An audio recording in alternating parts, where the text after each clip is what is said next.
Dajjal adalah seorang manusia pendusta dan penebar fitnah terbesar yang lahir dari keturunan Yahudi atau Yahuza. Dalam berbagai riwayat, Dajjal kelak akan dibunuh oleh Nabi Isa alaihi salam atas izin Allah Ta'ala di akhir zaman. Peristiwa ini menjadi salah satu tanda-tanda terjadinya hari kiamat. Dajjal bukan jin ataupun makhluk lain, tetapi ia manusia yang ditangguhkan ajalnya seperti halnya Nabi Isa alaihi salam.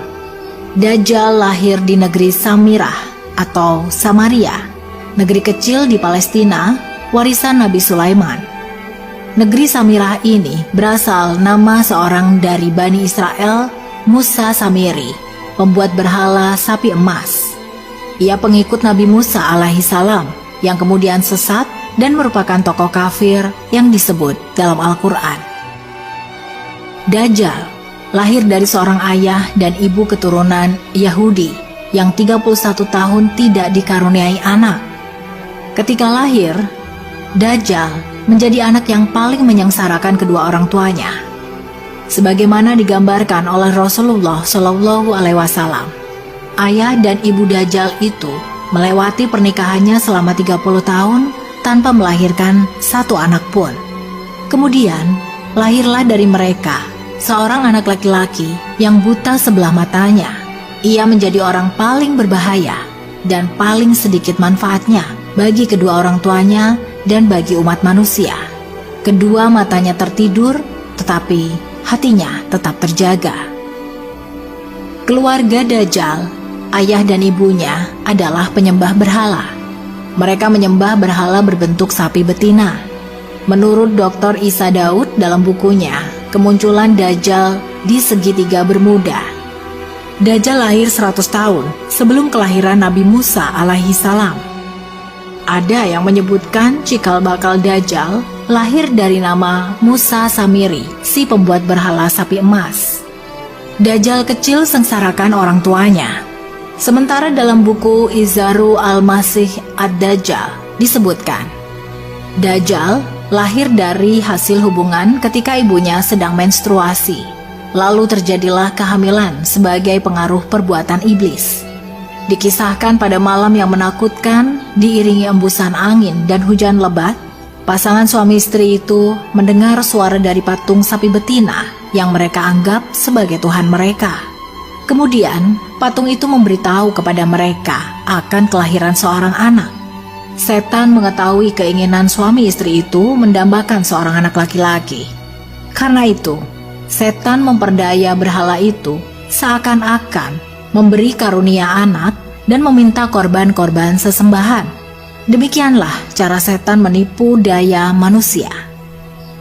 Perempuan itu pun melahirkan anak lelaki, tetapi kedua matanya cacat sejak lahir. Bayi itu suka tidur malam dan siang dan jarang bangun. Sejak kelahirannya, Dajjal tidak mau menyusui dan selalu tertidur. 2 bulan kemudian, ibunya meninggal. Ayah Dajjal berpostur tinggi, gemuk, dan memiliki hidung seperti paruh burung, sedangkan ibunya berbadan gemuk, kedua tangannya panjang. Anak itu sangat membahayakan kedua orang tuanya dan juga umat manusia. Bukan hanya ibunya saja yang merasakan kesengsaraan, sang ayah pun demikian. Adapun kesialan yang dibawa Dajjal bagi ayahnya ialah setelah kira-kira 4 tahun, Dajjal hanya diam dan tidur saja sejak kelahirannya. Pada suatu malam, anak itu bergerak merangkak seperti balita. Ia berjalan ke arah patung-patung berhala, kemudian tidur di sisi patung itu. Sang ayah pun bangun keesokan harinya dan mendapati anaknya tertidur di pangkuan patung Tuhan mereka. Ayahnya memanggil tetangganya dan berita itu pun menyebar luas. Penduduk sekitar berbondong-bondong datang menyaksikan hal tersebut. Kemudian hakim kota mendengar dan ingin memiliki anak itu yang dianggap dapat membawa keberkahan. Maka diutusnya mata-mata untuk membuat siasat. Maka dihadapkannyalah ayah Dajjal kepada hakim kota dan dipaksa untuk mengaku bahwa kabar berita itu adalah hasil rekayasa dirinya semata. Karena itu, ayah Dajjal dipaksa untuk mengaku bahwa dirinya lah yang telah mengangkat anaknya dan menaruhnya di pangkuan patung sapi itu. Karena ayah Dajjal menyangkal tuduhan itu, ia dipenjara dan disiksa.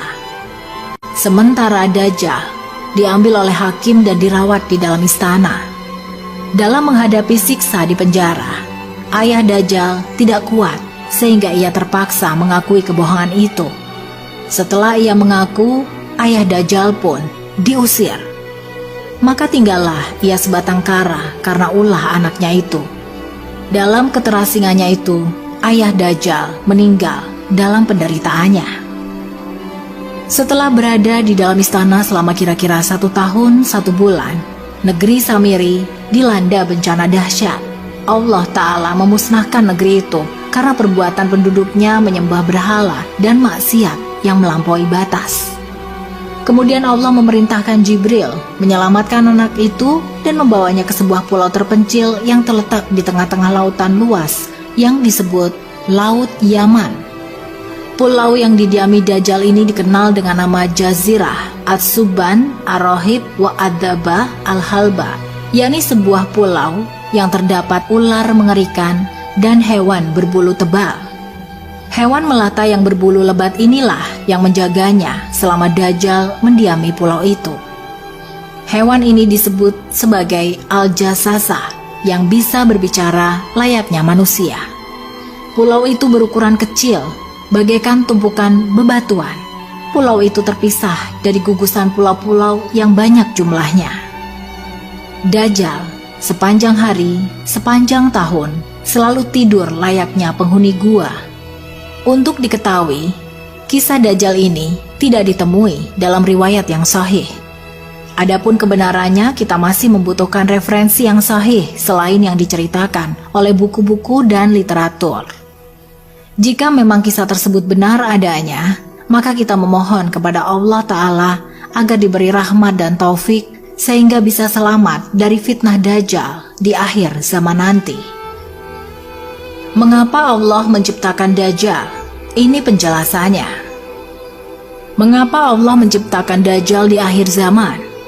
Semua yang diciptakan Allah di dunia ini, termasuk Dajjal, si pembohong besar, tentu ada hikmahnya.